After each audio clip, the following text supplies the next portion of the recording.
ବାପା ବାପା ମୋତେ ଚିହ୍ନି ପାରୁଛ?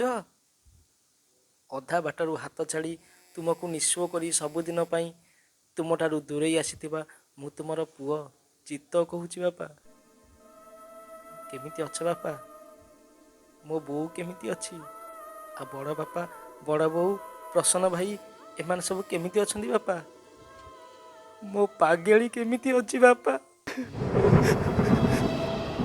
ଜାଣିଛ ବାପା, ମୁଁ ନା ଏଠି ବହୁତ କଷ୍ଟରେ ଅଛି। ମୋର ଘର କଥା ମନେ ପଡ଼ୁଛି ବାପା। କେମିତି ବି ମନେ ପଡ଼ିବନି କହୁନ? ମୋ ବୋଉର ହାତ ରନ୍ଧା ଆଉ ତମର ସ୍ନେହ ସବୁଦିନ ପାଇଁ ମୋଠୁ ଦୂରେଇ ଗଲା ବାପା। ବଡ଼ ବାପାର ଶାସନ, ପ୍ରସନ୍ନ ଭାଇର ସ୍ନେହଭରା ସମର୍ଥନ ମୋତେ ବହୁତ ମନେ ପଡ଼ୁଛି ବାପା। ମୁଁ ସେଠି କେତେ ଖୁସିରେ ଥିଲି। ବାହାଘର ମୋର ଦିନ କେଇଟା ହେଇଥିଲା। ମୋ ସ୍ତ୍ରୀ କେତେ ଖୁସିରେ ମୋ ଆଖିରେ ଆଖି ମିଶେଇ କେତେ ଯେ ସ୍ୱପ୍ନ ଦେଖିଥିବ। କିନ୍ତୁ ବାପା, ଏସବୁ କ'ଣ ହେଇଗଲା? ମେଘମୁକ୍ତ ଆକାଶରେ ହଠାତ୍ ବିଜୁଳି ଆଲୁଅରେ ପଟୁଆର ନେଇ କଳାହାଣ୍ଡିଆ ମେଘ ମୋ ଜୀବନକୁ ଛାରଖାର କରିଦେଲା ବାପା। ଏବେ ମୋ ଧନ କେମିତି ଅଛି ବାପା? ବାପା, ତମେ ଜାଣିଛ, ସେଦିନ ରାତିରେ ମୋତେ କଲବଲ କରି ମାରି ଦିଆଗଲା। କି ଯନ୍ତ୍ରଣା ବାପା! ମରିବାକୁ ମୋର ଜମା ଇଚ୍ଛା ନଥିଲା। କିନ୍ତୁ ଏ ସ୍ୱାର୍ଥପର ମଣିଷ ଗୁଡ଼ାକ ଏତେ ନିର୍ମମ ଭାବେ ମୋତେ ହତ୍ୟା କରିଦେଲେ। ଯେତେ ବି ନେହୁରା ହେଲି, ମୋ କଥା କେହି ବି ଶୁଣିନଥିଲେ।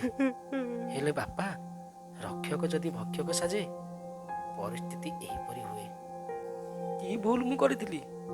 ଯେଉଁମାନଙ୍କ ପାଇଁ ମୁଁ ଏତେ କଷ୍ଟ କରିଥିଲି, ସେମାନେ ଶେଷରେ ମୋର ଜୀବନ ନେବାକୁ ପଛେଇଲେନି। ମୁଁ ଜାଣିଛି ବାପା, ଏ ସମାଜ ମୋତେ କେବେ ବି ନ୍ୟାୟ ଦେବନି। ଏମିତି ଦିନ ପରେ ରାତି, ରାତି ପରେ ଦିନ ଗଡ଼ି ଚାଲିଥିବ। ହେଲେ ଶେଷରେ ଛାଡ଼ ବାପା।